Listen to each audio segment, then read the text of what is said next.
Hi there, welcome back, or welcome for the very first time. You're safe now. This is your time to rest. Let go of your day. Let your breath slow down and your thoughts float gently away. Tonight I'll be reading you a fairy tale, an old story wrapped in moonlight and carried on a quiet breeze just for you. So snuggle in, get cozy, and let the soft rhythm of the story guide you into dreams. Let's begin. The Stones of Five Colors and the Empress Jokwa, an old Chinese story. Long, long ago, there lived a great Chinese empress who succeeded her brother, the Emperor Fuki. It was the age of giants, and the Empress Jokwa, for that was her name, was 25 feet high and nearly as tall as her brother. She was a wonderful woman and an able ruler. There was an interesting story of how she mended a part of the broken heavens and one of the terrestrial pillars that upheld the sky, both of which were damaged during a rebellion raised by one of King Fuki's subjects. The rebel's name was Kokai. He was 26 feet high, and his body was entirely covered with hair, and his face was dark as iron. He was a wizard and a very terrible character indeed. When the Emperor Fuki died, Kokai was bitten with the ambition to be the Emperor of China, but his plan failed, and Jokwa, the Emperor's sister, mounted the throne. Kokai was so angry at being thwarted in his desire that he raised a revolt. His first act was to employ a water devil who caused a great flood to rush over the country. This swamped the poor people out of their homes, and when the Empress Jokwa saw the plight of her subjects and knew it was Kokai's fault, she declared war against him. Now, Jokwa, the Empress, had two young warriors called Hako and Aiko, and the former she made general of the front forces. Hako was delighted that the Empress's choice should fall on him, and he prepared himself for battle.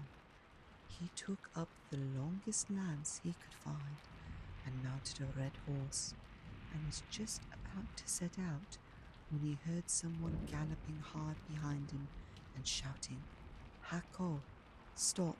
The general of the front forces must be I."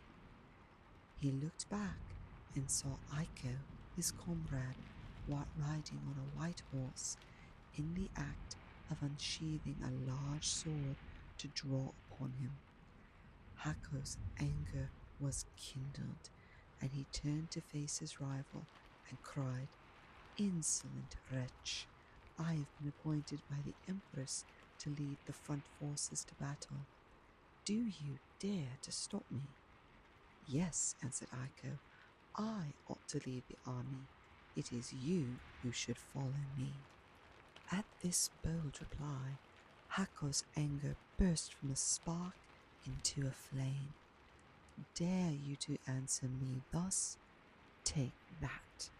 And he lunged at him with his lance. But Aiko moved quickly aside, and at the same time, raising his sword, he wounded the head of the general's horse. Obliged to dismount, Hako was about to rush at his antagonist when Aiko, quick as lightning, tore from his chest the badge of commandership and galloped away. The action was so quick that Hako stood dazed, not knowing what to do. The Empress, who had been a spectator of the scene, could not but admire the quickness of the ambitious Aiko, and in order to pacify the rivals, she determined to appoint them both to the generalship of the front army. So Hako was made commander of the left wing of the front army, and Aiko the right. 100,000 soldiers followed them and marched to put down the rebel Kokai. Within a short time, the two generals reached the castle where Kokai had fortified himself. When aware of their approach, the wizard said, "I will blow these two poor children away with one breath." He little thought how hard he would find the fight. With these words, Kokai seized an iron rod and mounted a black horse, and rushed forth like an angry tiger to meet his two foes.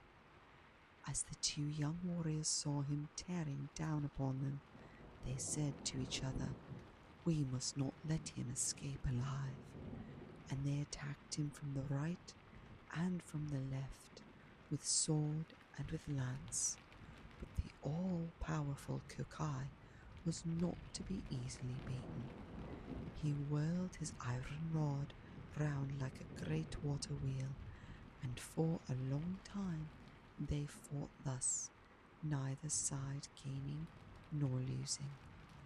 At last, to avoid the wizard's iron rod, Hako turned his horse too quickly. The animal's hooves struck against a large stone, and in a fright the horse reared as straight on end as a screen, throwing his master to the ground. Thereupon, Kokai drew his three-edged sword and was about to end the life of the prostrate Hako. But before the wizard could work his wicked will, the brave Aiko had wheeled his horse in front of Kokai and dared him to try his strength with him, and not to kill a fallen man. But Kokai was tired, and he did not feel inclined to face this fresh and dauntless young soldier.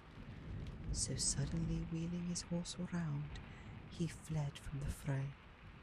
Hako, who had only been slightly stunned, had by this time gotten upon his feet, and he and his comrade rushed after the retreating enemy, one on foot and the other on horseback. Kokai, seeing that he was pursued, turned upon his nearest assailant, who was, of course, the mounted Aiko, and drawing forth an arrow from the quiver at his back, fitted it to his bow and drew upon Aiko. As quick as lightning, the wary Aiko avoided the shaft, which only touched his helmet strings, and, glancing off, fell harmless against Hako's coat of armor. The wizard saw that both his enemies remained unscathed. He also knew that there was no time to pull a second arrow before they would be upon him. So, to save himself, he resorted to magic. He stretched forth his wand, and immediately a great flood arose, and Jokwa's army and her brave young generals were swept away like a falling of autumn leaves on a stream. Hako and Aiko found themselves struggling neck-deep in water, and looking round, they saw the ferocious Kokai making towards them through the water with his iron rod on high. They thought every moment that they would be cut down, but they bravely struck out to swim as far as they could from Kokai's reach. All of a sudden, they found themselves in front of what seemed to be an island rising straight out of the water. They looked up, and there stood an old man with hair as white as snow, smiling at them. They cried to him to help them. The old man nodded his head and came down to the edge of the water. As soon as his feet touched the flood, it divided, and a good road opened, to the amazement of the drowning men, who now found themselves safe. Kokai had by this time reached the island, which had risen as by a miracle out of the water, and seeing his enemies thus saved, He was furious. He rushed through the water upon the old man, and it seemed as if his life would surely be ended. But the old man appeared not in the least dismayed, and calmly awaited the wizard's onslaught. As Kokai drew near, the old man laughed aloud merrily, and turned into a large and beautiful white crane, flapping his wings, and flew upwards towards the heavens.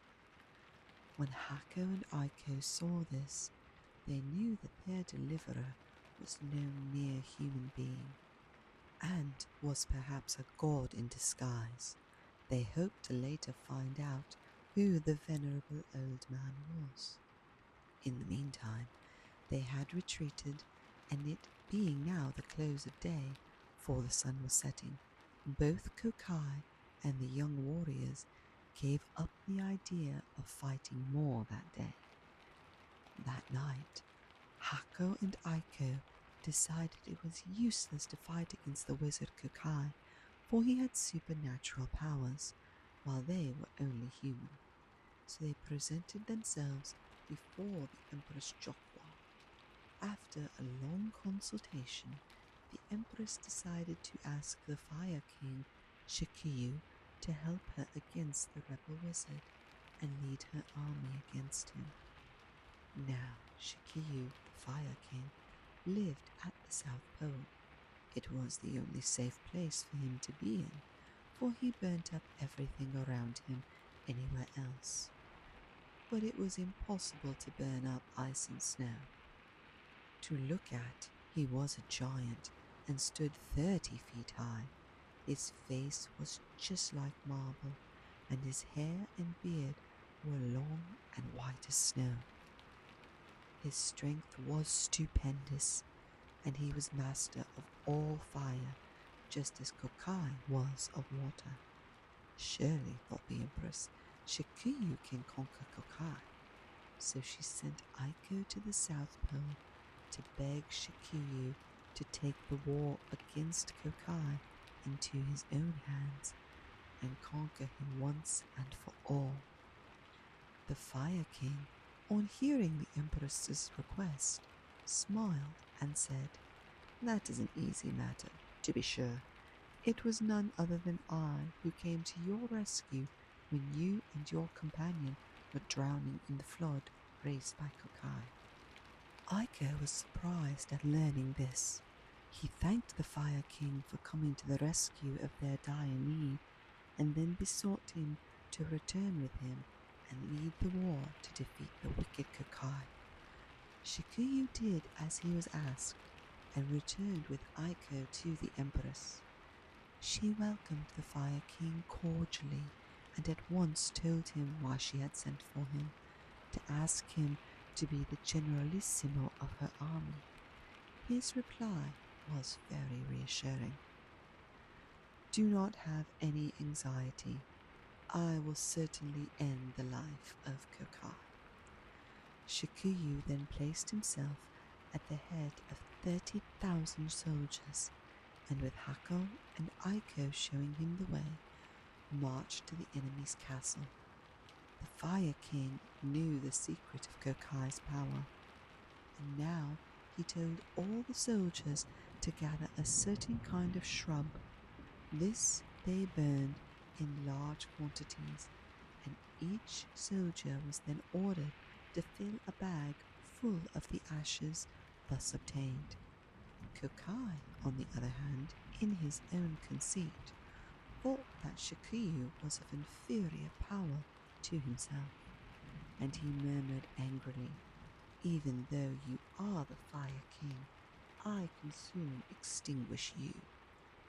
Then he repeated an incantation, and the water floods rose and welled as high as the mountains. Shikiyu, not in the least frightened, ordered his soldiers to scatter the ashes which had caused them to make. Every man did as he was bid, and such was the power of the plant they had burned, that soon the ashes mingled with the water, and a stiff mud formed, and they were all safe from drowning. Now Kokai the wizard was much dismayed when he saw that the Fire King was superior in wisdom to himself, and his anger was so great that he rushed headlong towards the enemy. Aiko rode carefully to meet him, and the two fought together for some time. They were well matched in hand-to-hand combat. Hako, who was carefully watching the fray, saw that Aiko began to tire, and fearing that his companion's life would end, he took his place. But Kokai had tired as well, and feeling himself unable to hold out against Hako, he said artfully, "You are too magnanimous thus to fight for your friend, and run the risk of being slain yourself. I will not hurt such a good man." And he pretended to retreat, turning away the head of his horse. His intention was to throw Hako off his guard, and then to wheel round and take him by surprise. But Shikuyu understood the wily wizard, and spoke at once. "You are a coward. You cannot deceive me." Saying this, the Fire King made a sign to the unwary Hako to attack him. Kokai now turned upon Shikuyu furiously, but he was tired and unable to fight well, and soon he received a wound in his shoulder. He now broke from the fray and tried to escape in earnest. While the fight between their leaders had been going on, the two armies had stood waiting for the issue. Shikuyu now turned and bade Jokwa's soldiers charge the enemy's forces. This they did, and routed them with great slaughter, and the wizard barely escaped with his life. It was in vain that Kokai called upon the water devil to help him, for Shikuyu knew the counter-charm. The wizard found that the battle was against him. Mad with pain, for his wound began to trouble him, and frenzied with disappointment and fear, he dashed his head against the rocks of Mount Shu, and his life ended on the spot. There was the end of the wicked Kokai, but not of trouble in Empress Jokwa's kingdom, as you shall see.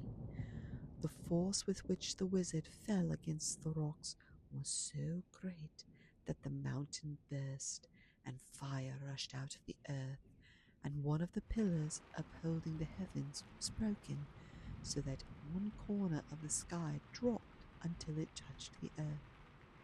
Shikuyu, the Fire King, took up the body of the wizard and carried it to the Empress Jokwa, who rejoiced greatly that her enemy was vanquished and her generals victorious. She showered all manners of gifts and honors upon Shikuyu.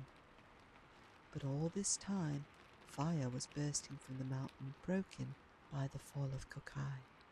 Whole villages were destroyed, rice fields burnt up, and riverbeds filled with the burning lava, and homeless people were in great distress. So the Empress left the capital as soon as she had rewarded the victor Shikuyu, and journeyed with all speed to the scene of the disaster. She found that both heaven and earth had sustained damage, and the place was so dark that she had to light her lamp to find out the extent of the havoc that had been wrought. Having ascertained this, she set to work at repairs. To this end, she ordered her subjects to collect stones of 5 colors: blue, yellow, red, white, and black.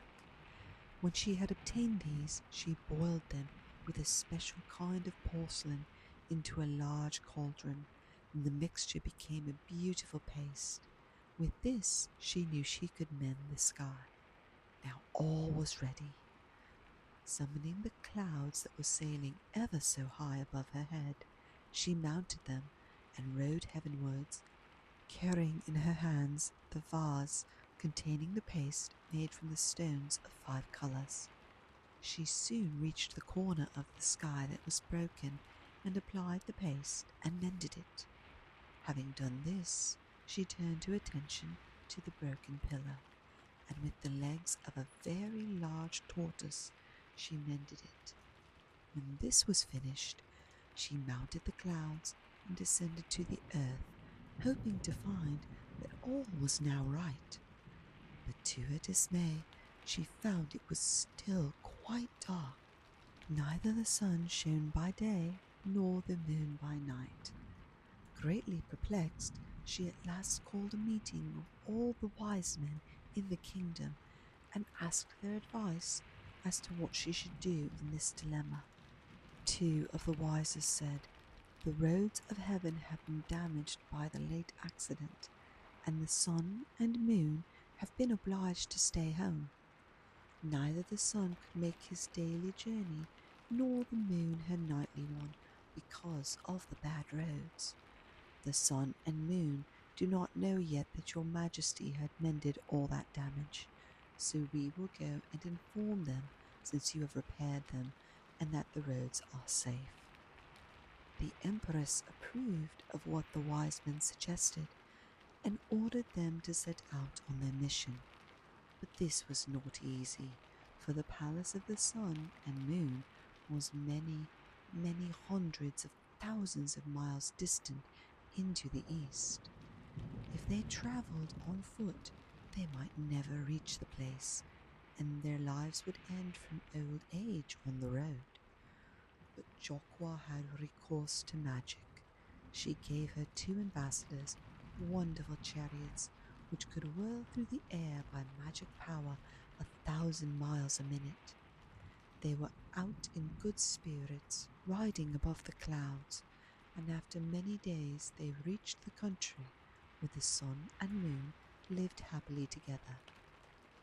The two ambassadors were granted an interview by their majesties of light, and asked them why they had, for so many days, secluded themselves from the universe. Did they not know that by doing so they plunged the world and all its people into uttermost darkness both day and night? Replied the sun and moon, "Surely you know that Mount Shu has suddenly burst forth with fire, and the roads of heaven have been greatly damaged. I, the sun, found it impossible to make my daily journey along such rough roads, and certainly the moon could not issue forth at night, so we both retired into private life for a time." Then the two wise men bowed themselves to the ground and said, "Oh, our Empress Jokwa has already repaired the roads with wonderful stones of 5 colors, so we beg to assure your majesties that the roads are just as they were before the eruption took place." But the sun and moon still hesitated, saying they heard that one of the pillars of heaven had been broken as well, and they feared that, even if the roads had been remade, it would still be dangerous for them to sally forth on their usual journeys. "You need to have no anxiety about the broken pillar," said the two ambassadors with a laugh. "Our empress restored it with the legs of a great tortoise, and it is as firm as ever." Then the sun and moon appeared satisfied, and they both set out to try the roads.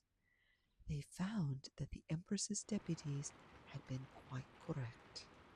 After the examination of the heavenly roads, the sun and moon again gave light to the earth. All the people rejoiced greatly, and peace and prosperity was secured in China for a long time under the reign of the wise Empress Jokwa. The end. The story has ended, but your dreams are just beginning. Let them carry you gently through stars and silence and soft wonder. Thank you for letting me read to you. I'll be here again whenever you need a quiet voice and a gentle tale. Sleep well, sleep deep, Good night, dear dreamer. Brethwidian malice, dear dreamer, sweet dreams.